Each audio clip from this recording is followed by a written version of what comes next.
Internaute, bonjour Bandeko Balandi à Chéri News Télévision. Les vôtres, Terence Maswekama, Naël Bosonabino, pour amener le bino message où ils allaient ça vraiment pas si.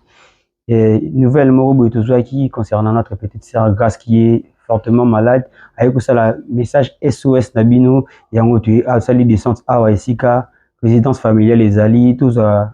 nouvelles, tous sur la famille, tout il le connaît avec déranger moi, Nabiso. Tu vas ndenge tu eko sunga eto memela bino bato bazela mitema malamu o vous a touché na vidéo oyo beaucoup mona comment notre petite sœur azali ko souffrir comment famille ezali abattu na difficulté et kangi bango pona koluka ko remédier na situation oyo ezali ko déranger bango ya mwana na biso azali vraiment ko souffrir makasi yango to se déplacer ah tozali bien na résidence familiale na commune ya Mongafula na veni Muludi numéro 4 référence arrêt interface donc sur côté na venu wana oya okuta na famille numéro na bango ya famille to kopesa bino numéro na biso pe ya chaîne ezali wana numéro na personnel ezali wana o soko bengi okozanga moko na ko indiquer bino na ko diriger bino na la sabino ndenge ni boko kuta na famille bino batu ya mitima malamu na yebike bukolanda vidéo vraiment avec amour et beaucoup meka ko sunga ndeko na biso azali vraiment souffrante beaucoup sur la famille ezali vraiment dans les besoins où ezali ko senga à l'aide ezali ko senga lisungi na bino batamite mamala batamite mama bato bazali na ba moyen ou bori ko sunga libota oyo donc merci déjà na ba o ba ko landa vidéo vous partager na batamite mamala vous partager pour ezali ko sala vraiment pas si côté la mona mki o niveau ezali ko souffrir nazali na famille o ezali bina ko sala pas si donc bino boko landa biso Tozana bino suivez. Bonjour papa. Tu es pas naïo parce que tu as qui message concernant petite sœur Nabiso à souffrir de maladie. Est-ce que vous avez une maladie en haut et bandé? Merci papa. Mon nom est Abotamaki naïe bien. Abotami à Kobi à aussi 2 ans. Na 2 ans na na kokisi. Na fi 2 ans na vril na mois de mai. Ndi ma dio ko banda to mo lokola moi. Moi bouton moko likolo ya liso. Moi bouton moko likolo ya liso likolo ya paupière wana. Bon, to 27 ans musuka to kana ba madame miki oyo ezalaka wana nini? To ba médecin ba pédiatre ba ko ba kisi ba antibiotique to tie na miso mais esilaki te. Nde ba sniff na to sa ba examen. C'est que ba examen. Ça qui ba examen pendia ebele ele biso mbongo vraiment. Ndeki na initiative ya hôpital na Molive. Voilà kuna on a vraiment tout ça, il y a 1 mois et 3 semaines. 1 mois et 3 semaines. Mais le traitement il est quand même pas le traitement. Traitement. Même il a essayé de grandir pour avoir le traitement. Pas tout comme pendant 1 mois et 3 semaines. Oui. Ça a des examens. Bah sali ba scanner, ba examen. Imagine que si ba sali examen moi ko peut me faire ça 3 semaines, 2 semaines. Donc OK na tout ce temps là, moi na paiement c'est que évoluer, zo vimba. Pour va taki si moroté ni qui c'est calmant. Ni qui s'est arrêté ma soin de la vérité donc tant moment na ma vie ma kasi c'est le quoi kubanga c'est le quoi kubanga ndé hôpital d'aller kuna hôpital docteur Thomas d'aller kuna na bia vous comme boye boke na clinique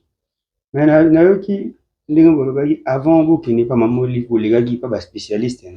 na sifarko kuna tebike ka spécialiste bazala kuna pa makambo ya miso kuna balobé ni na tango komaki to lekaki kuna batalaki mwana ba examiner ba bikeka oyo eza comme la tumeur donc lotaki ba examen ba scanner la tumeur ba bikeka oyo eza ka oyo bango batataka yango te parce que même kota Molive wana docteur wana ça dit asilaki mayele po tango sa ba examen et le aussi ebimi a douter ote na sur l'examen ote po ebimi na odenga na kozela ebimi contraire il faut na zela no susu to bande sur examen susu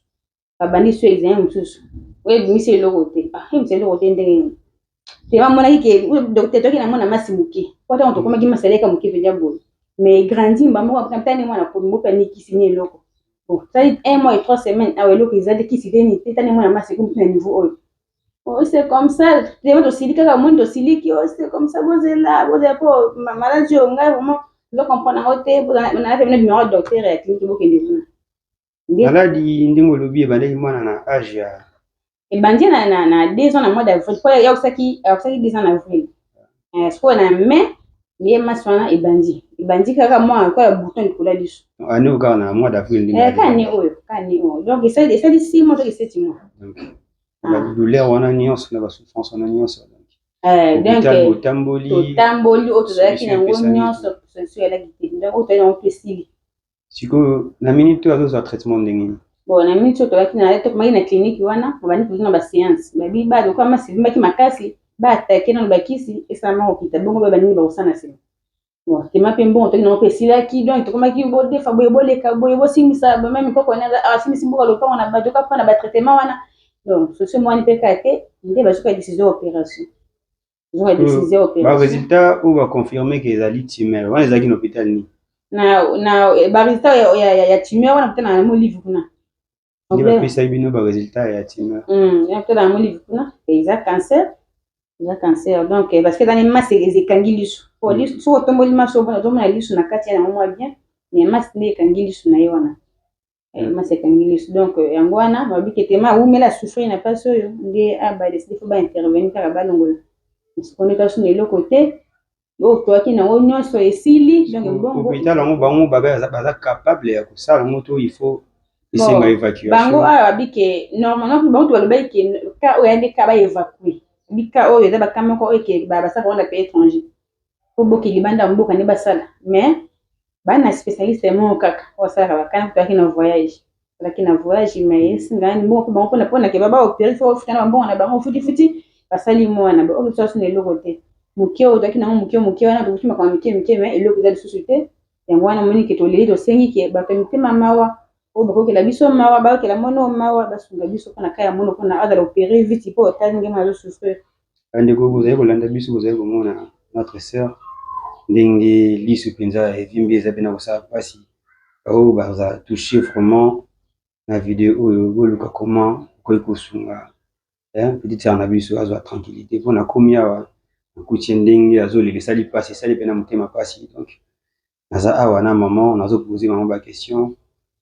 concernant douleur oyo concernant maladie oyo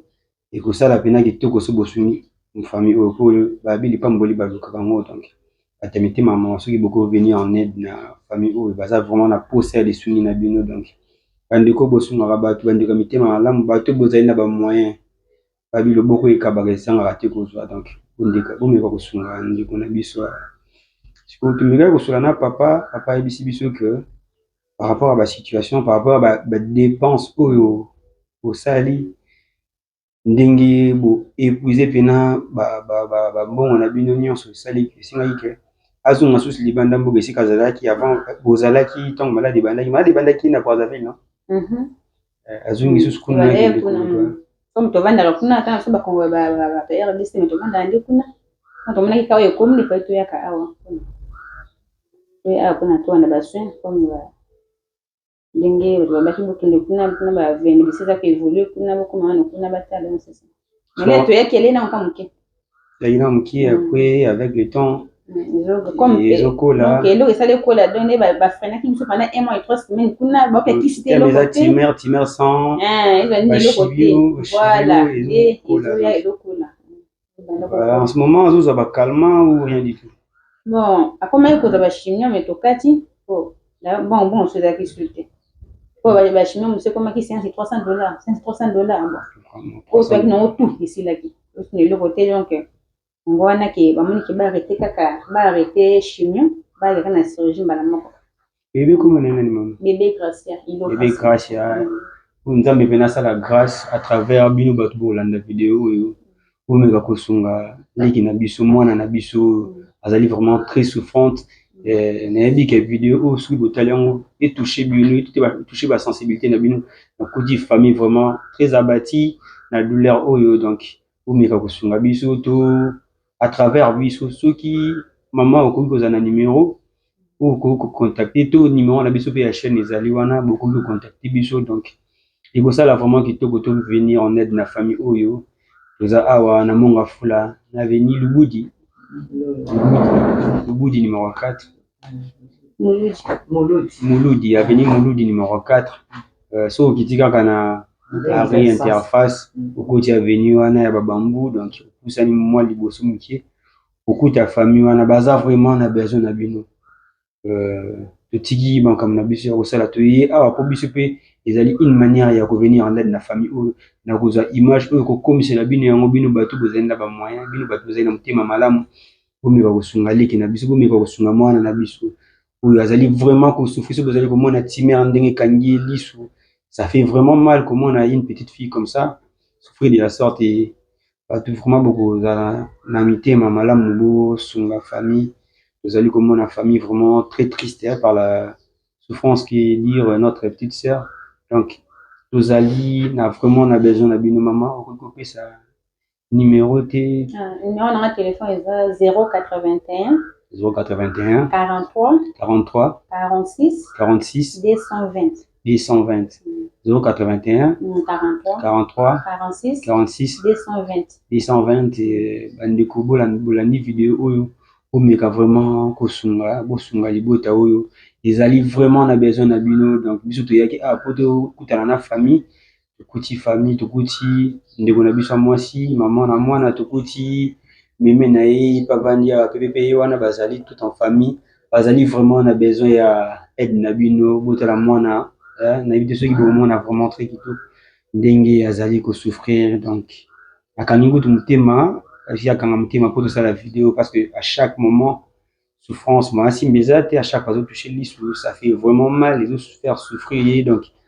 mama bisinga pongi na pasi mama loba na ndenge bozola na ba condition ni na buto la kate akola ma pongi ta muki amaka muki ya bandi kolela mama ko gratter kolela donc kana pasi kaka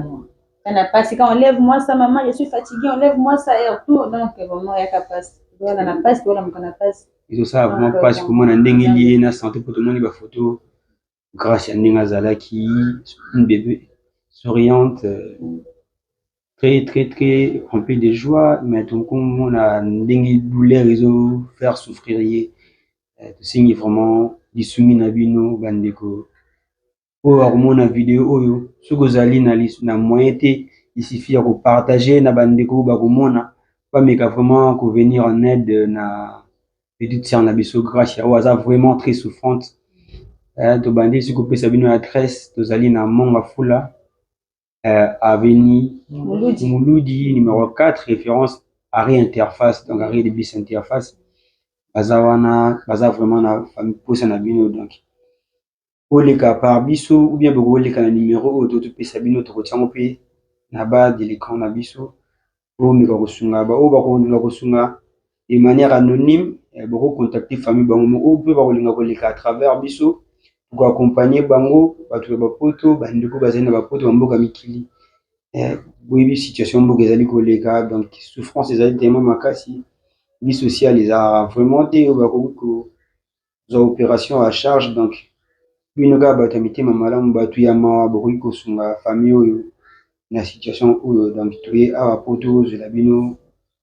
image oyo tomemela bino donc bino bato bazali na moyen ya kosunga kokanga mitema te azali mwana na bino azali leki ya basusu azali koko ya basusu bomeka vraiment kovenir ye en aide donc ezosala vraiment mpasi ngai nayaki awa mpona kopesa coup de main na ngai c'est une manière pour moi nazwa image oyo nakomisela bino bino bato bozali na bamoyen bokocontacte biso bocontacte famille boyeba kosunga bango na bamoyen oyo bomoni bokoka basengi bino ebele te oyo amoni na niveau na ye akoki kosunga akoki koleka donc aide famille oyo oyo bamoni akoki kofaire déplacer famille oyo ahésite te lipamboli baluka yango lipamboli baprovokaka yango donc bosunga vraiment famille bozomona un maman très triste avec sa fille bomeka kosunga maman un message lisusu na bato bakolanda video